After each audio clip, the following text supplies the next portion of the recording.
Time keeps on leaving and we keep on moving. When do we pass on our wisdom to the youth? My veteran story, lost arts discussions, fireside chats with a bourbon or two.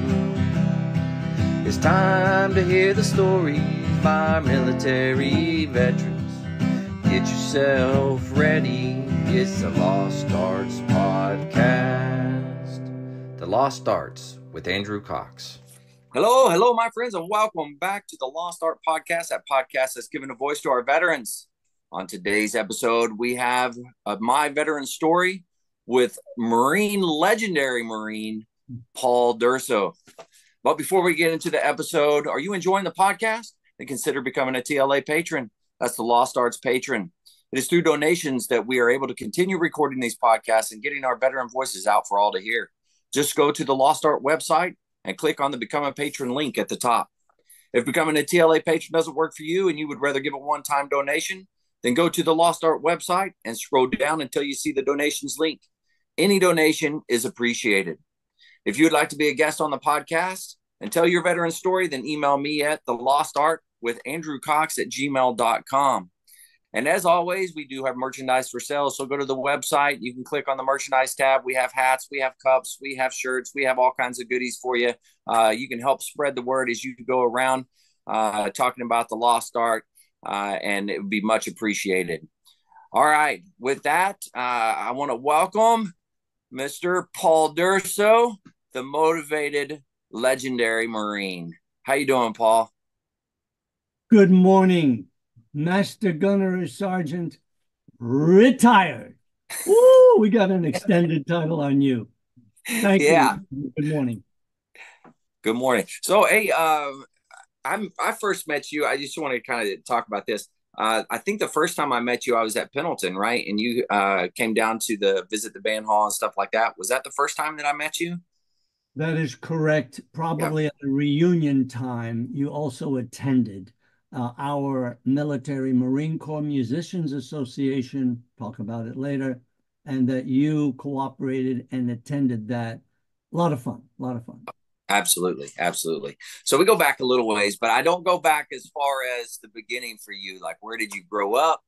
What drew you to the military service? And then we'll kind of walk through your career, but let's go all the way back to there, if you don't mind. Okay. You know, I'm going to take you on a journey. All right. Going back to the beginning is not really the beginning for some. You can see from my background here, well, I'm in California and have been since the middle of the last century. But the roots of one's beginning is what the beginning is in the background. I'm from the New York metropolitan area. And from my hometown, which is actually Bayonne, New Jersey, the Hudson River separates the line there. So on a Saturday night, you can go down to the river in Bayonne, the Bay, the Hudson, look out, and this is what you'll see. This is who I am. This is where it all began. And I got to tell you, the beginnings again, it's important for whoever in the future will look at this telecast, study, research, what inspires. Those are words. What influences? Those are words. What is the spark that makes us want to do whatever we're going to do in life? I got to tell you, I got to go back to the womb. Okay, yeah. My mother. Oh, I think like most babies, we come out struggling. No, I think I came out with a DNA disposition. I believe I was marching out. I believe I was already coming in, marching. And from then on, the influences were inspired. My mother, I have to tell you, was my first DI. Nice. You are a club member, a former drill instructor yourself. My mother was boot camp, kick ass, no nonsense. You did your tours, You did your work. You did your bed. She helped quite a bit, but she was a wonderful, inspiring person that gave me so much growing up. I was inspired by the surrounding environment. At that time, we were entering the quiet zone. I like to call it the blue zone, post World War II, post Korea. That quiet area after Korea, things calmed down. Right. I was growing up, all of my family, both sides were military, active. My father is a World War II veteran, inspiration. My uncles, both sides. And I would share with you one big spark. It's so nice to have an inspired person like a brother. And I had a brother. And rather than just tell you about it, sometimes we can do it right like that. This is my brother. And you see the uniform that he is wearing. Yeah. This Very is nice. a Marine, 48 to 52, Korea, tanks, an inspiration, a hero. These are the things that inspire you as you're growing up. So it's not just, oh, what am I going to do at 17? Let me try this, let me try that. Nah, I was set, I was prepared. I grew up active, I grew up athletic, I grew up, things were happening. I got interested in music. Oh, music, Jesus. We'll get into that later too. But mostly I was an athlete. And again, this was a time of a quiet zone of the 50s where Eisenhower administration, and sometimes when there's no action going on, you tend to set back and relax. Well, the press picked up that we were beginning to get soft. Oh, we were on duty. It was the Cold War. But fortunately, it didn't get hot. But it was the Cold War. But the administration was picking up a feeling that our youth were not getting prepared with discipline, exercise, fitness. Well, who else but who better to pick up the ball for continued inspiration but the United States Marine Corps? Somehow, as a recruiting thing, I think it works out pretty good. They went and started putting their exercises of boot camp into all the high schools. It Oh, spread. very nice. I got hooked up with a Marine recruiting sergeant. I'm going to mention his name. He has passed on, but he is really behind legends. There are always legends that make legends. William H. Bill Miller, a recruiting architect. This guy had clubs in my community, softball, martial arts, uh, scuba diving, Wow. judo. I mean, wow. He would groom the boys, help the boys, guide the boys that weren't even ready. They weren't even candidates. What a wonderful inspiration. What a wonderful idea. Sure enough, I got interested. I was already active, moving my body, tumbling. I walked into one of his invited classes at the Bayonne Naval Base for this mysterious activity called Judo. I don't want to go too fast there for the audience. The gentle way. And that was the beginning, what would be for the rest of my life. Lessons in discipline, control, judo, and it just went on. Now, while we were there, this gets hotter and better. Back to that Marine Corps physical fitness. The Marine Corps decided to take their 5 exercises, pull-ups, push-ups, squat trim, squat thrust, and the 300-yard shuttle run, and not only put it in the high schools, let's have a competition. Whoa, Of course. we're getting serious here. Let's have a competition. And chase to the cut here for purposes of, don't we want to get into, but this is part of the Marine Corps for me. You are now interviewing the first United States Marine Corps physical fitness high school champion.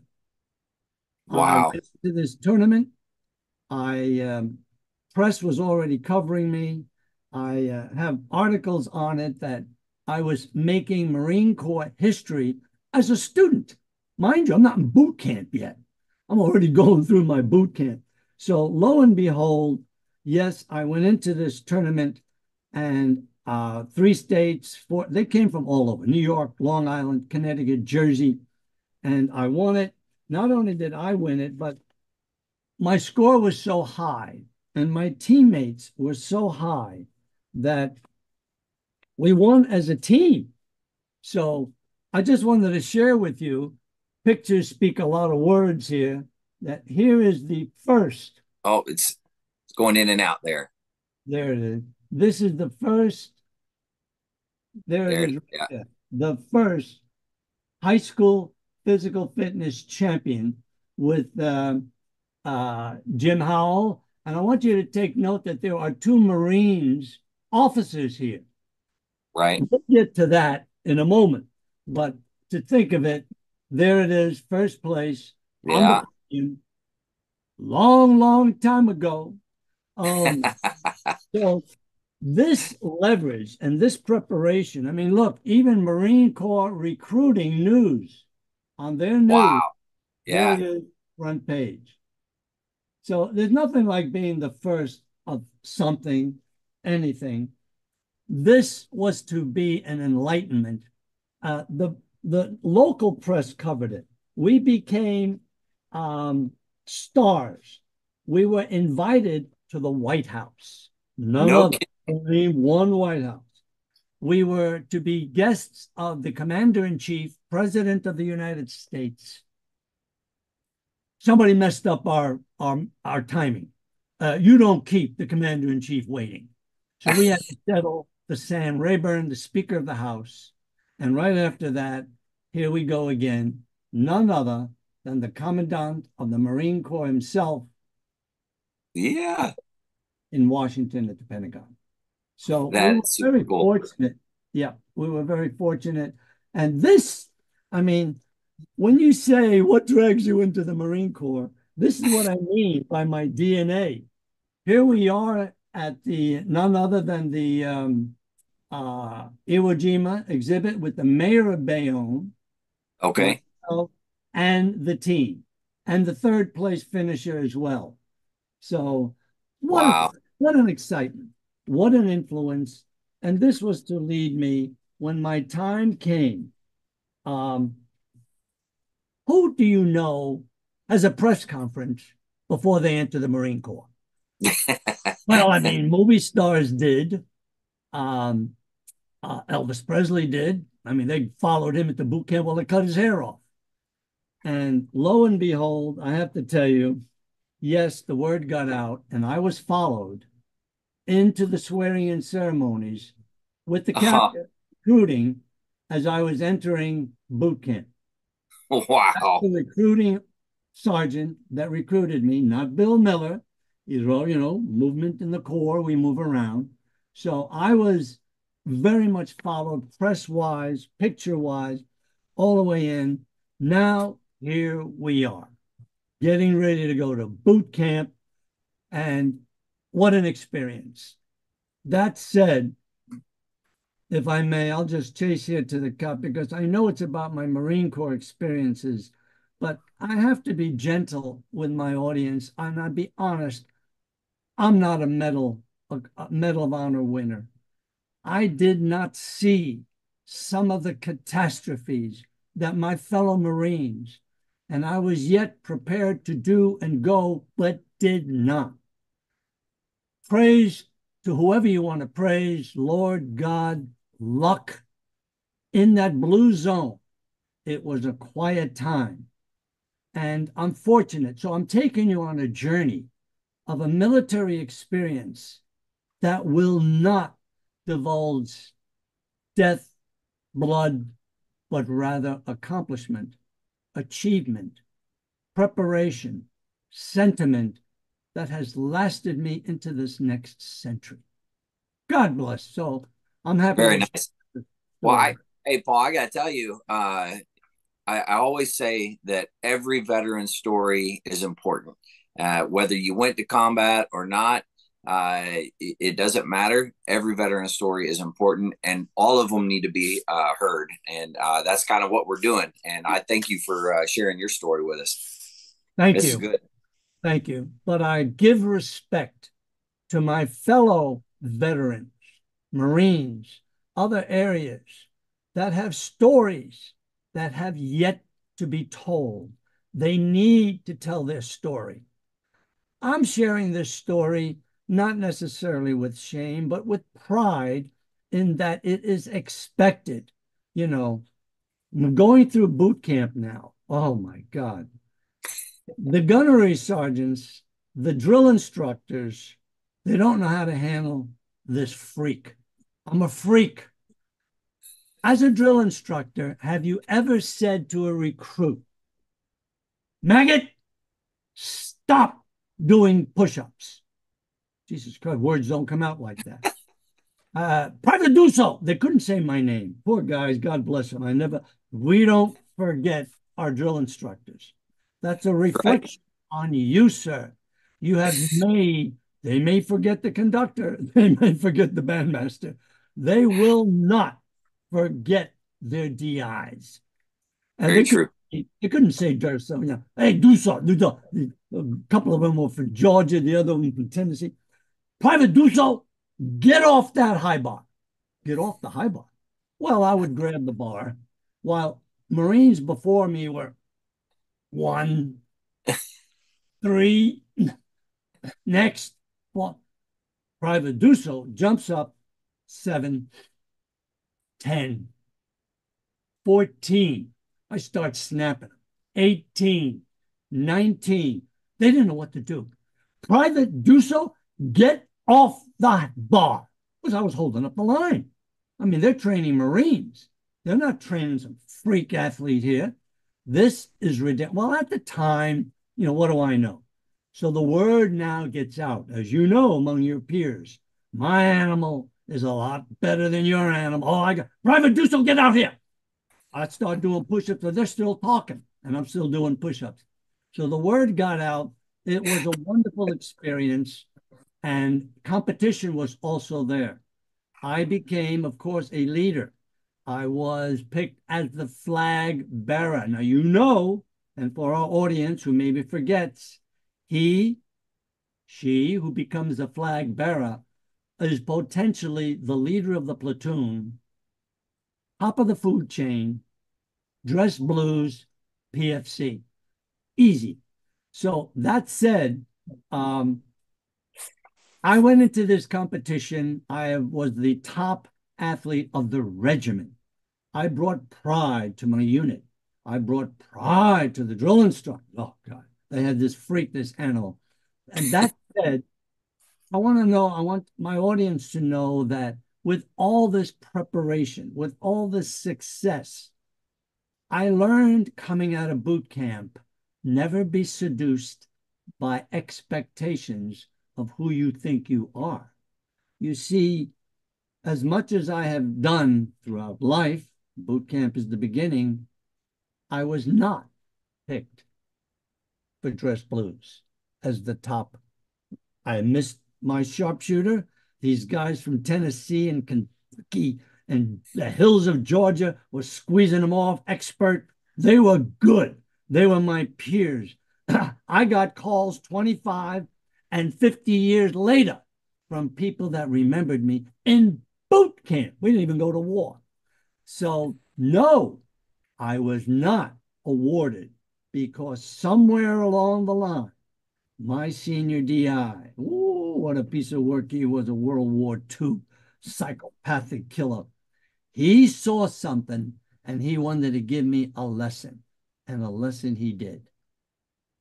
Not the top recruit. So that was it. And it humbled me. It gives Right. me a lesson. It tells the audience that will listen to this podcast someday, watch out. Watch out for you. I did not learn this humility until later on in the Corps through the martial arts, and I had to go all the way to Okinawa to learn this. So it was a humbling, wonderful experience. I got through boot camp, and yes, I was honored in my advanced infantry training out of Lejeune, Camp Geiger. Yes, I was promoted E1, and my life went on.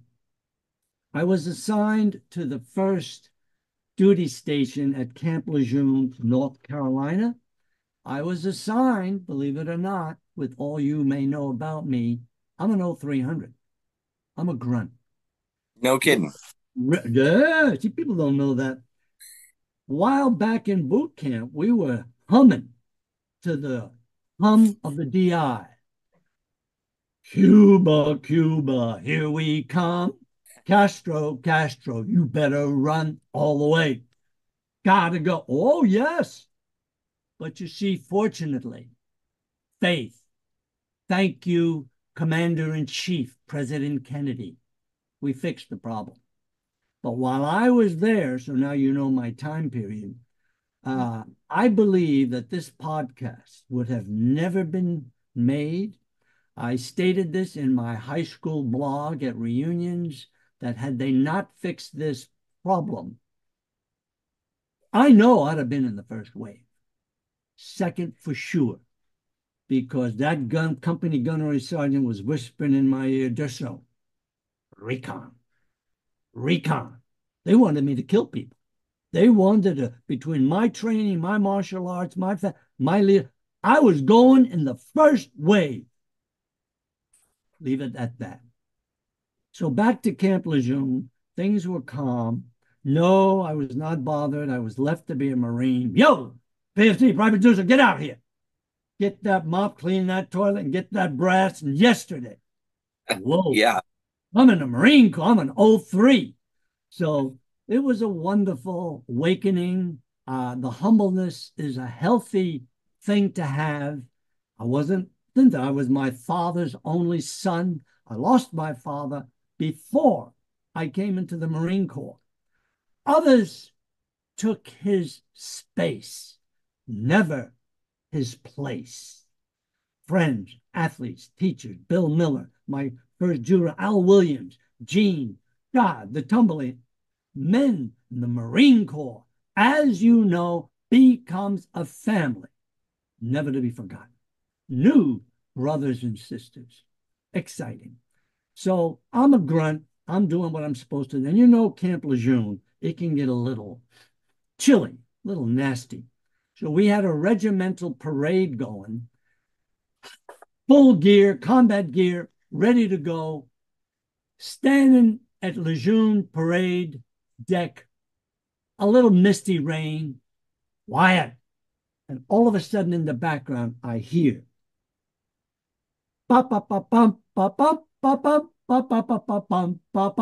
ching at them. Here they come. Your and my inspiration for. And I'm standing there and I'm saying, what the hell? I can do this. I can do that. I have done that. High school band, played music in small band combos. I played in professional bands, but yet I had other ability. And Marine, the grunt is the core of the Corps, highly respected. I don't play no music for now. Whoa, whoa, whoa. So, but sure enough, I went back to my squad bay, took my gear off, and on my own, God forbid if I ask somebody, I'm not even going to enter this conversation.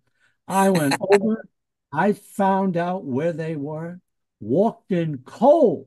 What guts, what stupidity, what arrogance, I don't know.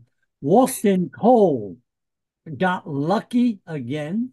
The band officer was around. Gunner, PFC Durso, I can do this. He looked at me. Yo, Charlie, Master Charlie Bush, never forgot him. Listen to this kid. Eat that. Go get him a horn. Whoa, whoa. So I'm getting a spot on interview by CWO, never forgot him, saw him later at our reunions, Frank, fearless Frank Barthol. Interviewed me. Now here I go. What chops? I hadn't played 6. I've been busy. Been going through boot camp, humming, and I'm in the grunt 03. Can you read? Can you give me a here? Give me a scale. Ba ba ba ba ba ba bum. Ba ba ba ba ba ba bum. Give me chromatic. Ba ba ba ba ba ba ba ba ba ba ba ba ba ba bum. Ba ba ba ba ba ba ba ba ba ba ba ba bum. Can you read? Read. Chase to a cut again. We'll take them. Go back to your barracks, stand by. 2 months later, I was in the band. Oh, Nice. yes. Wonderful transition, which was to become very special to me because of many reasons that you understand. And for our listeners, what'd you do in the band? You only played the whoa, whoa, whoa. We'll get into that later too. So because I was junior and a little boot, it happened to be downstairs, they housed the drum and bugle corps, and upstairs was the band. Okay. So I did my duty. I didn't consider it a demotion or a lack of experience. They knew I was new and boot, but I went down into the drum corps and it was a wonderful, enlightening. Those rudimentalists, rather than the bum bum bum bum bum, no, no, no. Those rudimentalists downstairs, the spark, the hit, the fight. God bless, only you know and appreciate. I had a wonderful, wonderful time. And I only share that with a wonderful, there I am, baritone, Yeah. bugle, sitting in the barracks. The word got out again. My chops. I was an athlete. I would blow that horn. I didn't know what PPPP. Oh, I knew what it was. I never paid much attention to it. I was martial arts on this baritone bugle. And Staff Sergeant to become Master Gunnery Sergeant Donald Farmer was like, whoa. Bill Belrose, Gunnery Sergeant, when I got to Okinawa, couldn't wait till I got there with this delivery, this power. It was a wonderful experience, a wonderful transition, and I had a lot of fun. But my dream was in the back of my mind that I wanted to continue my martial arts discipline training.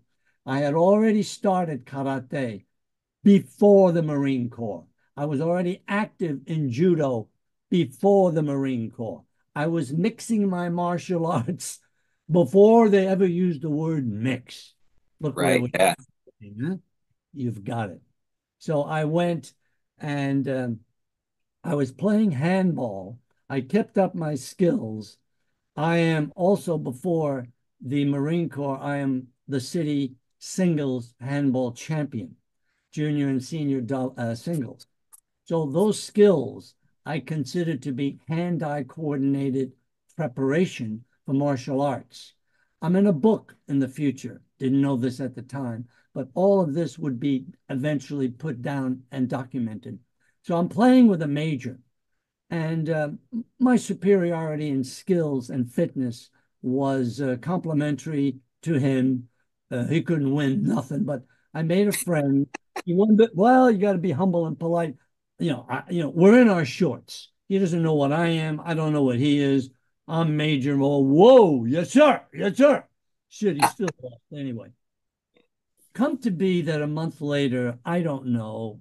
Things are funny, but we played the band and the drum corps together at the Mardi Gras in New Orleans. Oh, wow. Okay. What a gig. Upon my return from New Orleans, Louisiana, midnight almost, and Master Gunnery Sergeant Gordy Pfeiffer, Christ, he was in 40 years then. Do so. Where are you? Where are you? Where are you? You're going to Okinawa. Bang. A dream has now come true. I couldn't sleep. I was excited. My colleagues in the drum corps were counseling me, and the band too were helping me. Dozo, here's what you do, here's what you eat, here's where you go. In the meantime, I had made friends with John, my very good friend. We were both Jersey boys, he from Patterson, myself being from Bayonne. Martial arts hooked us together. And he went ahead of me, Oh, Okinawa. He went ahead.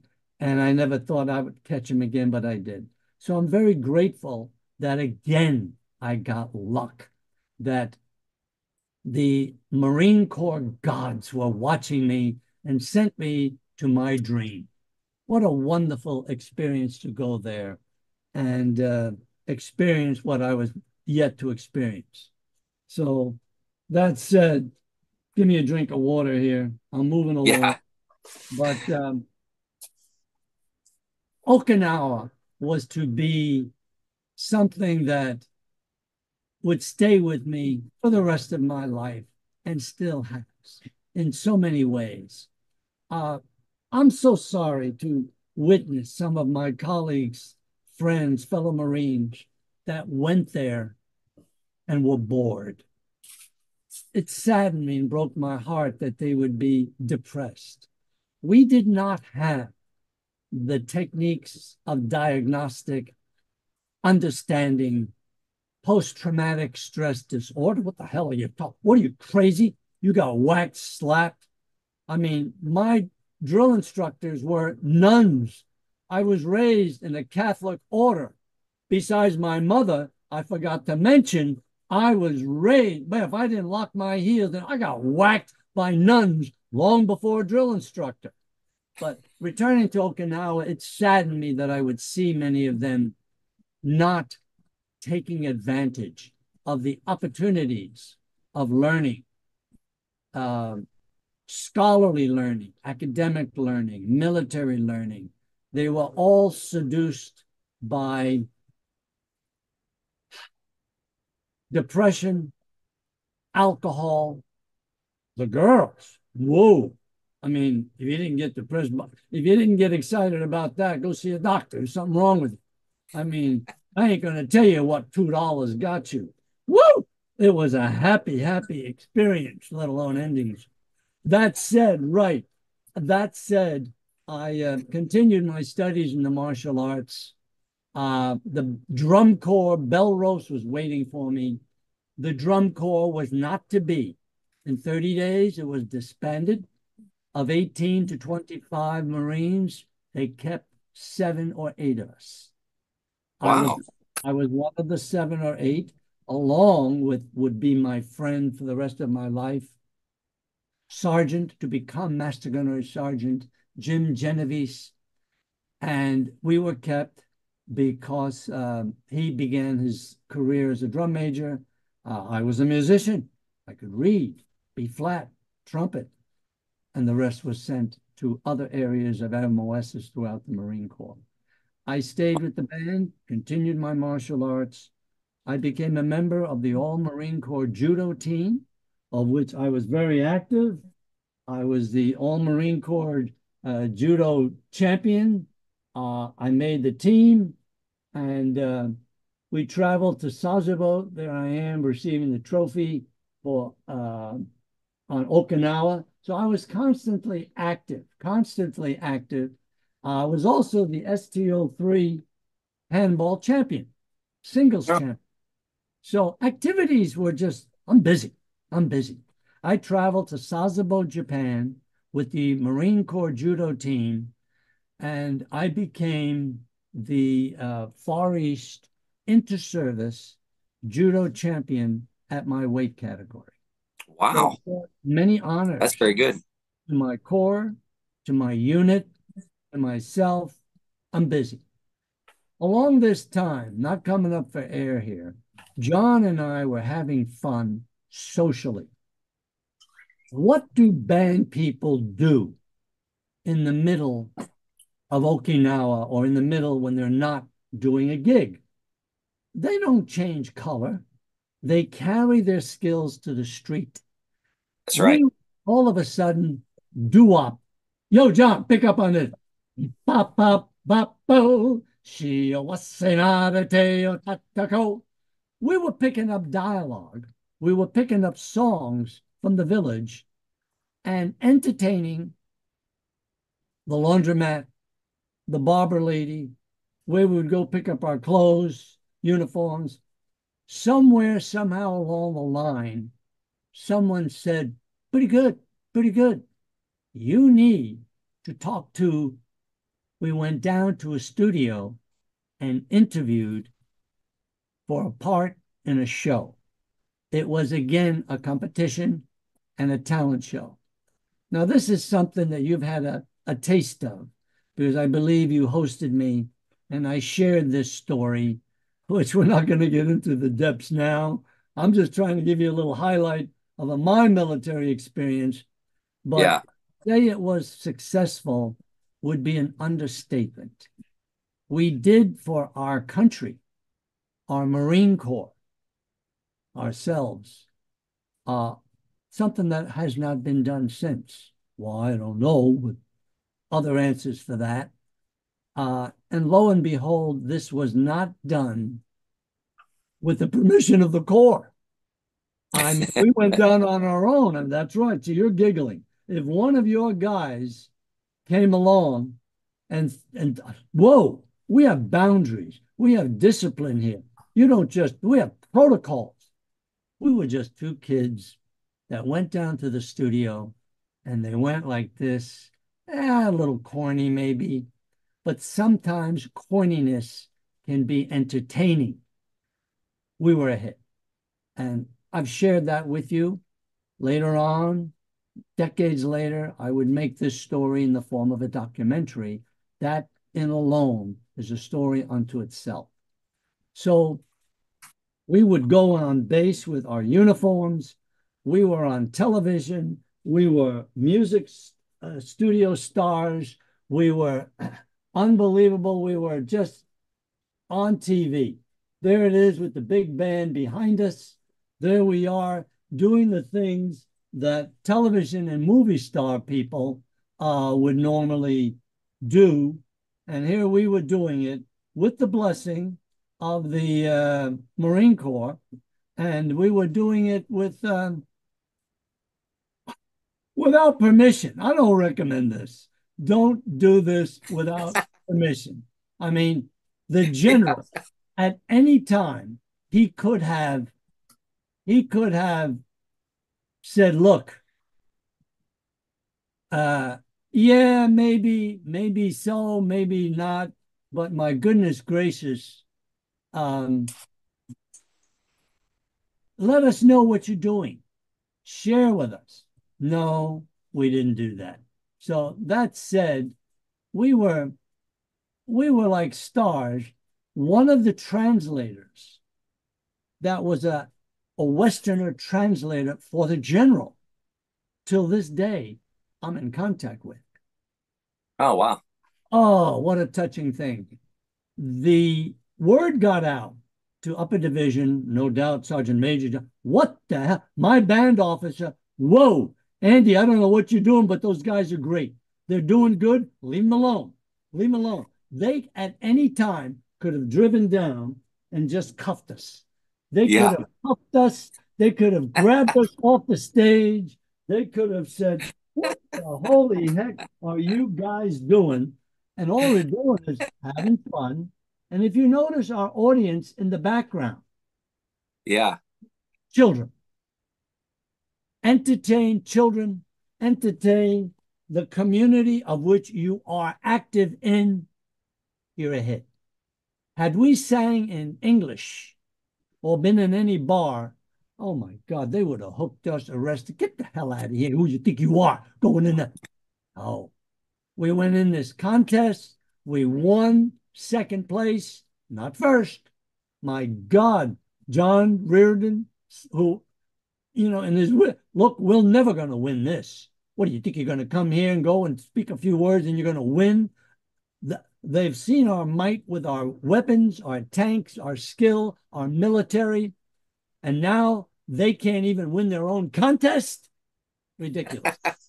So second place, we accepted, and we won money. Oh, Christ, here we go with that. Money always, if not handled, managed properly, can be detrimental to one's security. So that said, We took the money, gave it back. Donation to an Very orphan. nice. That's when the press picked us up, gave us recognition, not so much for the talent, but for the donation, because the money that we had won legitimately, we gave back to the community. We left Okinawa. Before we left Okinawa, we were so honored. We went on stage for the first time in civilian clothes. I mean, it was hilarious. Looking sharp. They did a whole documentary of our presence on Okinawa, the history, the entertainment, this, I mean, one act after another.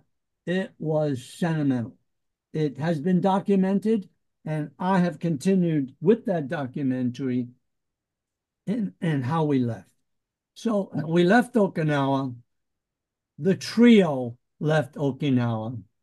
But before leaving, there was one more bolt of lightning that hit. And remember the high school physical fitness. Remember those officers. Here it comes. I'm playing ball, right? I'm in training. I would sneak over the wall. We were at the new base in Camp Courtney, Tingan, Okinawa. We would go, I would sneak over the wall, Liberty time, and on a Saturday, play ball with only the officers. Only the officers. We're all in gear and everything was, yes, sir, no, sir, yeah, Lieutenant, Colonel, Captain. And here's E3 Durso, not even corporal yet. I'm playing ball, and of course, I'm a singles champion, yet to be 11th Naval District champion. And I am playing wonderful ball. An officer came up to me. You look familiar. Where are you from? New York. What is your name? Durso. By chance, would you be the guy? There was a physical fitness championship. Whoa, this guy whipped me up. Who the hell? And it was the major who gave me the trophy in high school. No kidding. What a Wow. connection. It was emotional. And of course, what did he do? And what did he say? When did you get your commission? I'll get back to you on that, Major. Just a second. Let me go over there and finish this game. I finished that game. I left those courts, went back over the wall, and it had. This is what I'm surprised he didn't go looking for me, was he wasn't going to find no Lieutenant Captain Durso. Oh my God. Not that he would have been, it probably would have covered me and thanked me. But what happened is it was a benchmark move. It was a benchmark decision. It was an awakening that this officer expected me to be a peer when at the time I was not.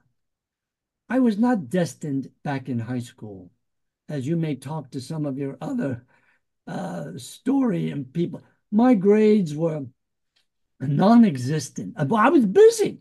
I'm busy working on routines and martial arts and music. I didn't have time for no doggone Shakespeare. I mean, that said, it was just hit me that this is what is expected of me. And it was then that I was destined to do my time, do my duty when others would decide to go on, comparable, complimentary, deserving. But I made my decision at that time that I had to return or go back to college full time. That officer hit me with, what? Never saw him again. He never tried to contact me again. Oh my God. What were you doing? No, it was a wonderful benchmark experience. I took that with me to when we left Okinawa. The trio departed. Our third member, Michael Johnston, who was the one we don't want to forget in the baby carriage. This is what we did. You saw the audience. Okay, yeah. Michael Johnston went to Cherry Point to complete his time in the Marine Corps and went on to be an HR, Human Resources Executive. And John Reardon got out of the Marine Corps and it was going to Syracuse University in New Jersey to come to California about 3-4 years later. I got him there. And myself, I went to NCRD. My gracious, the heaven of the Marine Corps. I mean, I'm going from one heaven to another heaven. My life in the Marine Corps, again, thank you, Jim. Bernie Farr was coming from Okinawa, who I'd worked with. Andy Olasak, a legendary, who would put you in jail rather than look at you if you had a crease in your knees. And I made a hero of him on Okinawa. He was coming back.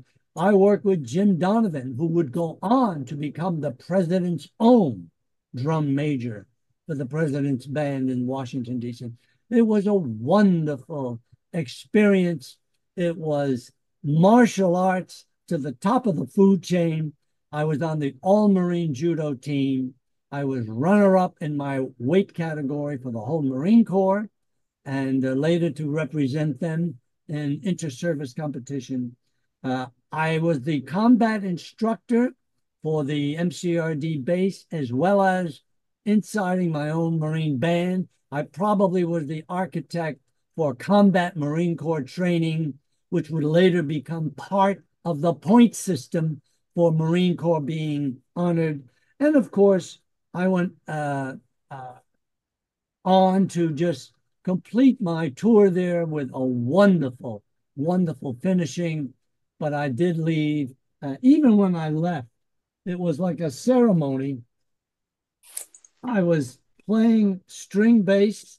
I had learned to play bass on Okinawa, Bernie Farr. So this was to be an asset for me from B flat in the field to bass in concert.